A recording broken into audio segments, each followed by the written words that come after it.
اور کچھ کام جو ہوتے ہیں وہ مقامی تہذیب اور جو جہاں پہ آپ رہتے ہیں تو وہاں کا جو کلچر ہوتا ہے اس کلچر سے بہت سی چیزیں وجود میں آتی ہیں، پنپتی ہیں وہاں سے.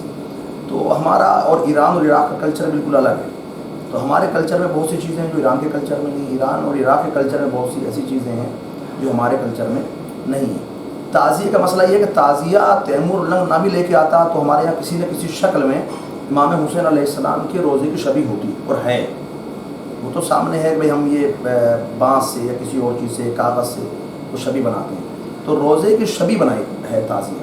تعزیہ کوئی الگ سے وہ نہیں ہے جس کا حوالہ کھڑا کر دیا جاتا ہے کہ یہ حرام ہے، نہ اٹھائیے اور فلاں نکاح ٹوٹ جائے گا وغیرہ وغیرہ جو باتیں کی جاتی ہیں. تو آپ جائیے ہمارے یہاں پہ امام حسین کے روزے کی شبیہ آپ کو لکھنؤ میں ملے گی، آپ کو جہاں پہ آپ سیتل میں بات کر رہے ہیں یہاں ملے گی، اور جگہوں پہ ملے گی. تو تعزیہ ایسی شبیہ جس کو آپ اٹھا کے چل سکتے ہیں. امام باڑے میں جو روزہ ہوتا ہے یا درگاہوں میں جو روزے ہوتے ہیں وہ قبروں کی شبیہ بنائی جاتی ہے. تعزیے کے اندر بھی قبر ہوتی ہے. تو وہ شبیہ ہے، وہ تیمور لنگ نہ بھی لے کے آتا، ہمارے یہاں وہ چیز موجود تھی پہلے سے. تو لہذا یہ کلچر کے ڈفرینس ہوتے ہیں. اور ایک یہاں کے لوگوں نے اس چیز کو دیکھا، اور جب کسی بھی چیز سے آپ اپنے جذبات کو جوڑ لیتے ہیں تو وہ چیز ترقی پاتی ہے. جی. آپ کی عقیدت اور آپ کے جذبات اور آستھا نہ جڑی ہو کسی چیز سے تو وہ چیز ختم ہو جاتی ہے.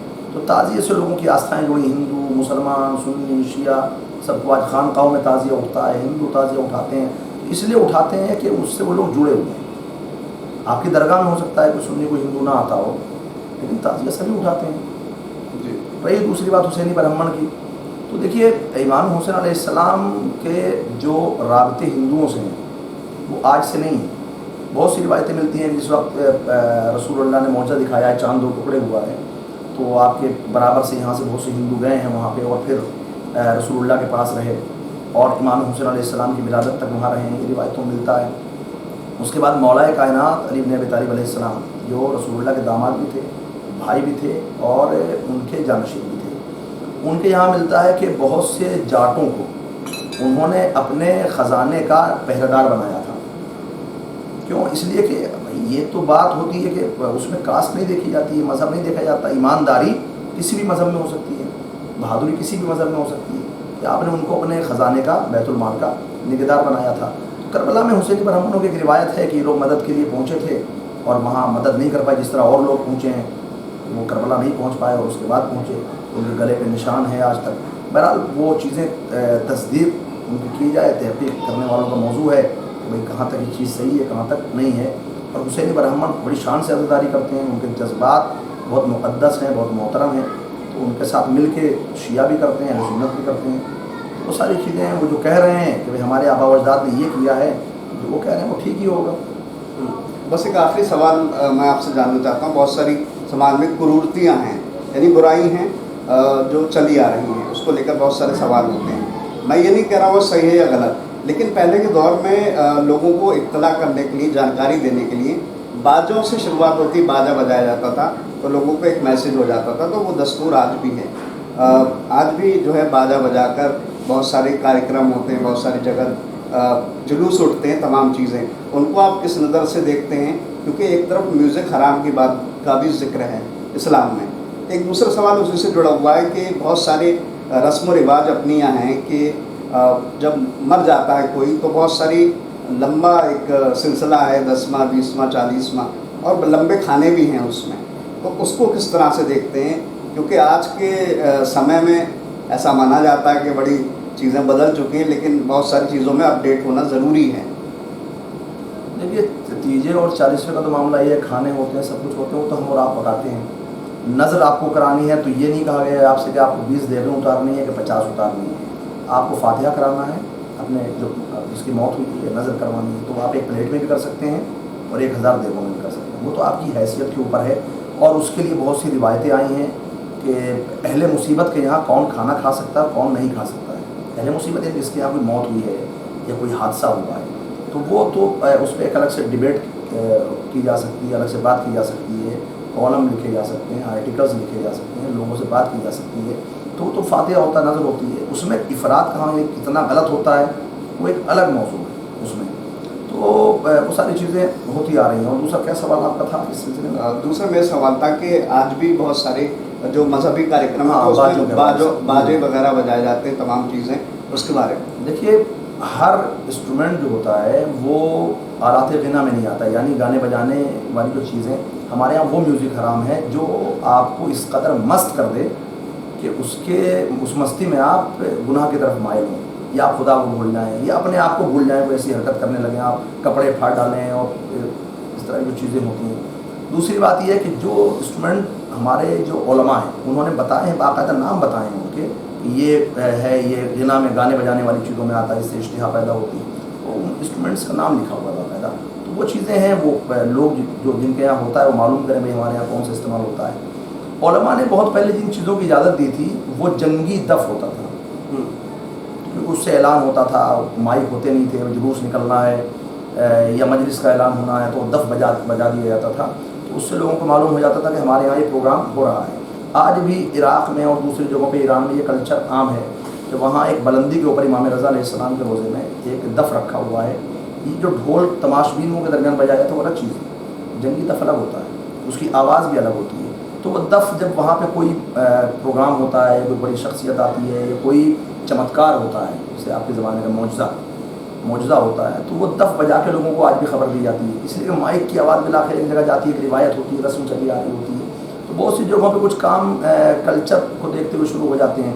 اب یہ وہ علماء سے اپنے رابطہ کریں کہ یہ چیز ہمارے یہاں چل رہی ہے، یہ جائز ہے یا نہیں ہے، تو راستے آسان ہیں۔ آج کوئی بھی چیز اگر غلط ہو رہی ہے اس کو ختم کرنا یا ایک اچھی چیز کے بارے میں معلوم کرنا کہ ہم آیا صحیح کر رہے ہیں کہ نہیں کر رہے ہیں، بڑا آسان ہے، آپ رابطہ کر سکتے ہیں۔ جی، آخری بات میں چاہتا ہوں، بات کے اچھا تمام ہو، اچھی بات کو لے کر امام حسین علیہ السلام کا پیغام بھی ہے انسانیت کا، اتحاد کا۔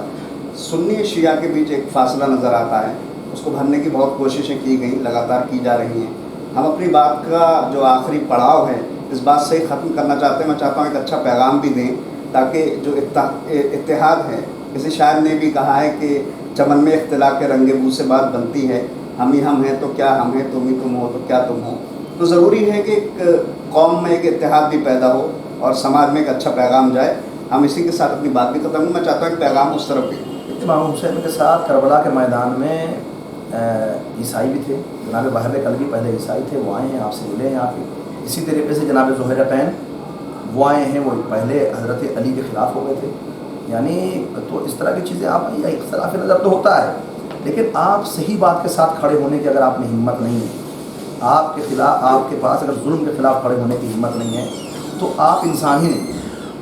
امام حسین علیہ السلام اسی مانوتا کے لیے آئے ہیں کہ ظلم کے خلاف کھڑے ہو، ظلم کرنے والا چاہے مسلمان ہے چاہے کسی اور دھرم سے تعلق رکھتا ہے، تو ہر جگہ کے اوپر یہ ہوتے رہی سنی اور شیعہ اتحاد کی بات، شیعہ سنی کے درمیان کوئی اختلاف نہیں ہے، یہ تو کچھ لوگ ہوتے ہیں جو فتوے اس طرح کے دیتے ہیں کہ کبھی تاکہ دونوں کے درمیان اختلاف ہو جائے۔ ہمارے درمیان کا کوئی اس طرح کا جو ذاکر ہوتا ہے جس کو شریعت کی معلومات نہیں ہوتی، وہ کوئی اس طرح کی بات کہتا ہے جس سے سنیوں کا دل دکھتا ہے۔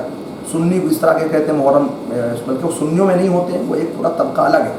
سنی تو محب اہل بیت ہوتا ہے، سنی اہل بیت سے محبت کرتا ہے، سنی عزاداری کرتا ہے، سنی حضرت علی کو مانتا ہے، سنی آپ کے ساتھ ہر جگہ کھڑا ہے۔ کوئی ڈفرینسز ہوتے ہیں ہر جگہ ہوتے ہیں، وہ فکری چیزیں ہوتی ہیں، آئیڈیالوجی الگ ہو سکتی ہے، لیکن اہل بیت کے محب ہیں، چاہنے والے امام والے ہیں ان کے یہاں، اور عزاداری کرتے ہیں، تعزیہ اٹھاتے ہیں، ماتم کرتے ہیں، روتے ہیں اہل بیت کے اوپر۔ تو سنی شیعہ میں کوئی اختلاف نہیں، یہ اختلاف ان لوگوں سے ہے جو اہل بیت کے دشمن ہیں، جو اہل بیت کو نہیں مانتے ہیں، ان سے اختلاف ہے، اور انشاءاللہ وہ بھی سمجھیں گے ان سے کہ کوئی ایسا اختلاف نہیں ہے کہ ہم انہیں مار دیں گے، ہم مار۔ اور جو لوگ گمراہ کرنے والے ہیں اس کو ہر کوئی پہچانتا ہے کہ اگر کسی کی آئیڈیالوجی کی وجہ سے کہیں پہ کوئی بم اٹیک ہوتا ہے یا کوئی ٹیررزم گروپ بنتا ہے تو ایسا نہیں ہے کہ صرف وہی لوگ اس کے پیچھے ہیں، وہ مفتی اور ملا، استعماری طاقتیں ہوتی ہیں جو ویشوک شکتیاں ہیں وہ اس کے پیچھے کھڑی ہوئی ہیں۔ ورنہ یہ بتائیے کہ کیا آج تو یوکرین اور رشیا میں جنگ ہو رہی ہے، ایک دوسرے کو مارا جا رہا ہے، دنیا چلا رہی ہے کہ بھائی یوکرین میں ظلم ہو رہا ہے، یوکرین میں ظلم ہو رہا ہے، بچے مار دیے جا رہے ہیں۔ یمن میں کیا ہو رہا تھا؟ یمن میں کون مار رہا تھا؟ کیا اس کے پیچھے امریکہ اور اسرائیل جیسی شکتیاں نہیں تھیں؟ یہ چیزیں میڈیا چلائے گا نہیں، لیکن میں آپ سے کہہ رہا ہوں اس کے بعد افغانستان میں کیا لوگوں کو نہیں مارا ویشوک شکتیوں نے؟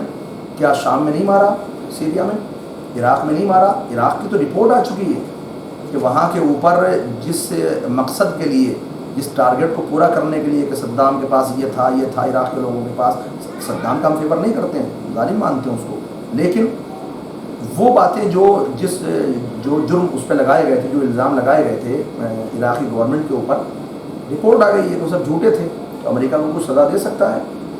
تو ہر جگہ کے اوپر جو ہے وہ دہشت گردی پر اور ہر چیز پہ دوہرے ماپدنڈ ہوتے ہیں. شیعہ سنی کے درمیان کوئی اختلاف نہیں. جو اختلاف ہے ان لوگوں کا پیدا کیا ہوا ہے، جو یہ امریکہ جیسی شکتیاں ہوتی ہیں، اسرائیل جیسی شکتیاں ہیں، جو مسلمانوں کو ایک جٹ نہیں دیکھنا چاہتی ہیں. تو ہو سکتا ہے ہمارے ہندوستان میں کچھ ایسی شکتیاں ہوں کہ جو ہندوؤں کو مسلمانوں کے ساتھ نہ دیکھنا چاہتی ہوں، شیعوں کو سنیوں کے ساتھ نہ دیکھنا چاہتی ہوں. تو ہم سب تمام شکتیوں کا وروଧ کرتے ہیں. یہی کربلا کا میسج ہے. جی، لیکن آپ نے بات کہی امریکہ اسرائیل، لیکن امریکہ اسرائیل کے پروڈکٹ تو برابر یوز کیے جا رہے ہیں، ہندوستان میں بھی کر رہے ہیں، تمام سماج اور دھرم کے لوگ کر رہے ہیں. اس سے بھی تو اکنامی تو ان کی لگاتار بڑھ رہی، تو پھر وروਧ کس طرح؟ وروਧ مسئلہ یہ ہوتا ہے کہ آپ کے پاس اگر کسی چیز کا ان کا پروڈکٹ آ رہا ہے، پیپسی ہے، دوسری چیزیں کہتے ہیں، یہاں پہ لوگ کہتے ہیں بھائی بائیکاٹ کریے آپ اگر کوئی ظالم ہے اور ظلم کر رہا ہے. لیکن آپ کے پاس آپ کنونس کرنے کے لیے شاید لوگوں کے درمیان اس طرح سے نہیں جایا جا سکتا کہ ان کو بتایا جا سکے کہ آپ ان پروڈکٹس کو چھوڑ دیجیے. تو ان کو ہم لوگ قانے نہیں کر پا رہے ہیں، بات نہیں کر پا رہے ہیں، ڈائلاگ اس طرح سے نہیں ہو رہا ہے. لیکن یہ ہے کہ اگر ان کا پروڈکٹ کوئی لے رہا ہے، کچھ چیزیں ان کی بک رہی ہیں، وہ ٹھیک ہے، ان کی اکنامی مضبوط ہو رہی ہے، لیکن اس سے ان کا ظلم نہیں چھپ جاتا ہے. ظلم جب مسلمان مارے جاتے ہیں تو دنیا یہ کہتی ہے کہ چلیے ٹھیک ہے، ان لوگوں کا خاتمہ ہو رہا ہے. یوکرین پہ لوگ چلانے لگتے ہیں، رشیا پہ چلانے لگتے ہیں. تو وہاں تو سب ان کا پروڈکٹ، ان کو ماننے والے، امریکہ اور اسرائیل کو ماننے والے یہودی ہیں یا کرسچنز ہیں. وہاں تو مسلمان نہیں ہیں، وہاں تو انہیں کا پروڈکٹ یوز ہو رہا ہے. تو پروڈکٹ اپنی جگہ ہے، وہ بائیکاٹ ہونا چاہیے، وہ ساری چیزیں ہیں. تو وہاں تو سب انہیں لوگوں کے ہیں.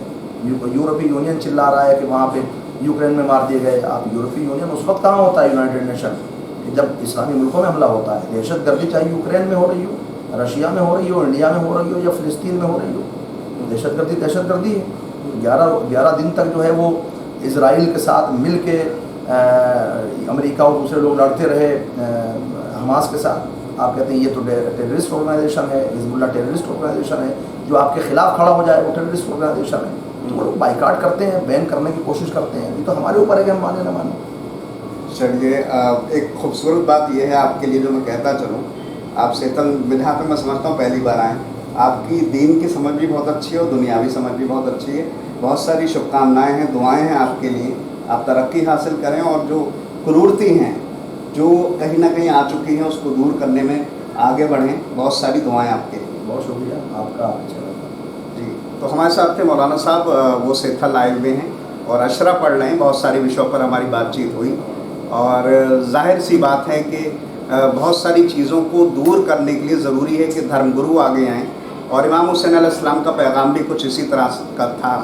اور وہ یہ بات بڑی اہم ہے کہ 1400 سال سے بھی زیادہ لمبا عرصہ گزر چکا ہے اور امام حسین علیہ السلام کی جو یاد ہے، جو ان کی قربانی ہے، اس کو یاد کرنے والوں کی سنکھیا ہر دن کے ساتھ بڑھ رہی ہے. اور ایسے بھی ملک ہیں جہاں پر ایک بھی مسلمان نہیں ہے، وہاں بھی امام حسین علیہ السلام کو یاد کیا جا رہا ہے. یہ بہت ہی بڑی بات ہے اسلام کے لیے اور بہت کچھ سے سیکھا جا سکتا ہے. بہرحال ایک اچھا پیغام مولانا صاحب نے دیا اور سبھی اس کو مانتے ہوئے آگے بڑھیں اور آگے بڑھتے چلے جائیں. ان تمام باتوں کے ساتھ میں سمیر عباس، اٹل.